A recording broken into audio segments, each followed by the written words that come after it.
Diamond na Zuchu waliwana, ilikuwa tarehe 9 mwezi uliopita waliwana, na wakati wanapata baraka za ndoa walikuwa watano tu katika ndoa ile, ambapo hakuhusishwa ndugu yote wa Diamond, kina Ricardo na kadhalika, wote hawakuhusishwa.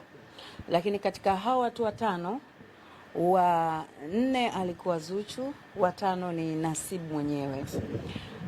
Mama yetu, anti yetu Bi Hadija naye pia alikuwepo.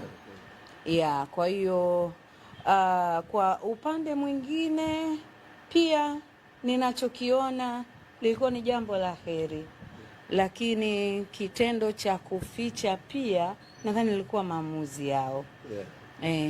Ila imekuja kuwastua watu alipoamua kutangaza, na tena sio kutangaza tu kwamba yeye aliwahi kumwoa Zuchu, lakini pia tayari baada ya kutoa talaka 3.